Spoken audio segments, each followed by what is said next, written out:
With Christmas around the corner, many families are gearing up for their favourite Christmas meals. In studio, I'm joined by Chef James Diack. Thanks so much for your time on SABC News. What's for supper? Awesome, welcome. So what we've done is we do Christmas a little bit differently in my family. So I've taken you through a little bit of a different Christmas meal. And what we've done is we've done two nice cold starters. Obviously, we all know it's a little bit warm at the moment, so we'll go a little bit something a little cooler. We're doing an heirloom tomato and homemade mozzarella. Our take on crazy salad with some beautiful basil oil, some fresh macros, salt, pepper, just nice, simple way to get the Christmas season going. Then we have a beef Cappuccio. The beef is off my farm. We, as a restaurant group, we farm 95% of all our own ingredients, and whatever else we do, we source in sustainably and organically, and as good to the environment as possible. So we got that with some beautiful crispy capers. There's a truffle muesli with a little bit of truffle oil, and once again some watercress micro herbs. So just give it a little bit of a bite. Then next up, we're doing a farm trout served with what we call a super grain tabbouleh. Tabbouleh is generally a Middle Eastern thing, but we've incorporated in our dish. It comes with a beautiful broad bean puree. Mm-hmm. We're doing that also then with a lovely champagne cream, which we pour over.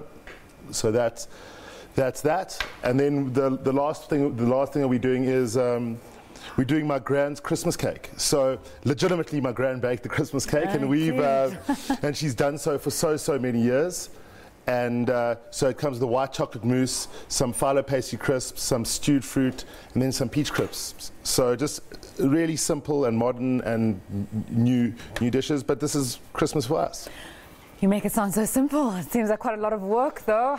If someone's watching and says, okay, I'm interested in this dish, how am I going to make it? Where are they going to find out? Or can they come and eat it at one of your restaurants? Well, all of these are available in one of my restaurants. This comes from my restaurant, Il Contadino. This is at Coob's. That's at Douglas and Hale. And then that's a new dish also at Coob's. So all very simple. Come around. We open till Sunday, then we close for a little bit of the Christmas period, and then we're back in the new year. Mm-hmm. But as I said, everything that you see in front of you is either off our farm or within 5 k's of our farm, and just beautiful, fresh and simple. So how important is it that you grow food and you know exactly where things are coming from? I like when you were speaking earlier on, you spoke about the Cappuccio being free range. Grass-fed. Yeah.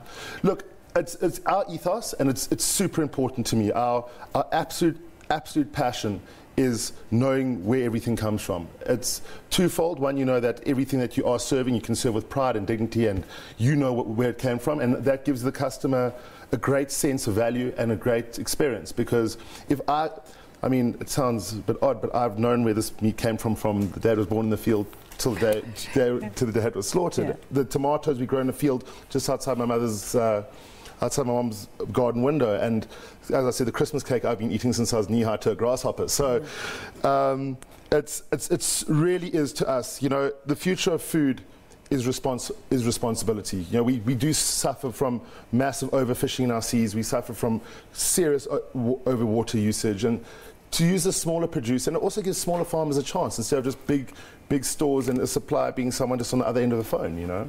So some people would say it's actually treasonous that there's no trifle at Christmas in this menu, because South Africans we love our trifle, we love our very heavy meals, even in the middle of summer for Christmas.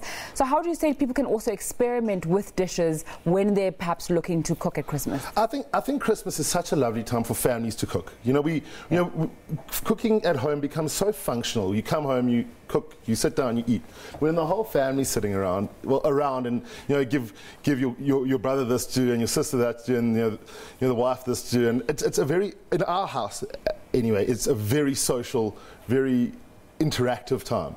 You know, and we have a great time doing it. And I mean, I'm lucky enough to be going home for Christmas this year, and it's my whole family. You know, we're going to be sitting around having a good few laughs. It's the only time in the year that we really all get together. So we're excited for it, and I think that's when the experimentation comes in. Everyone has their own take on every dish. You know, even in your different restaurants, you've got different takes, and you're almost experimenting with food.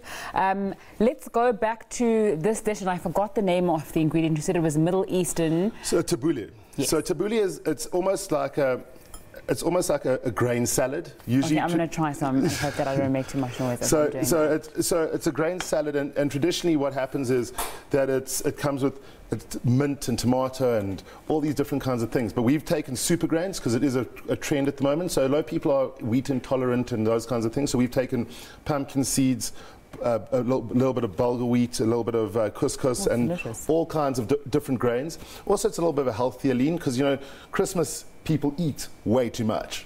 It's like that's the point. That's the point.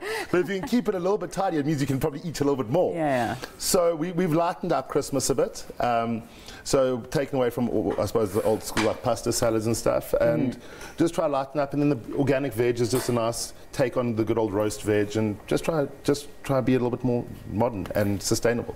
And then the sauce that you put over there, you're also celebrating with a little bit of champagne in there. Yes, of course. You know, Christmas isn't Christmas without some form of champagne. So, so best suited with a great glass of champagne. And but just because of the nuts and the seeds and stuff, you do need something to sort of give it a little bit of luxuriousness and richness, and we thought a champagne cream was a great idea. Okay, so I'm not going to drink that on air because I don't think people will be very happy with that taking place. We're going to go back to the Cappuccio, very simple as well, kind of easy to prepare, but you're saying that it's got a little bit of a kick. Yeah, so the truffle oil adds a little new take to it, and the beautiful crispy capers, but the whole thing about knowing where your ingredients come from and knowing the quality of your ingredients is you don't have to do a lot to them to make them amazing. Essentially, the dish is prepared in the field, as opposed to trying to dress up something that's maybe not as good. So, like with the heirloom tomatoes, it's literally olive oil, bit of basil oil, salt and pepper, and that's it. Nothing fancy, nothing funky, just good quality ingredients. So when people speak about eating healthy, speak about free-range food, speak about organically grown food, concern is that cost is going to be an issue. People say, I want to eat healthy, but I don't want to spend that much money on that. How do you work around that, especially in your restaurants as well? I think personally, and the way I work around, look, we have the farm, but when I go shopping, I think people need to go back to the small producer, the small green grocer, the small...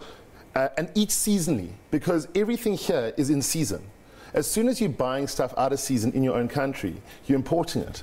Okay. So, and that's where so many ingredients, you know, skyrocket. You know, I don't think we should be eating asparagus in the middle of winter flown in from another country. We should be eating sweet potatoes and beetroots, and because that's what we're supposed to be eating that time of year. And that's how we've managed to keep our costs down. So yes, our produce is organic and amazing and free range, but it's all in season.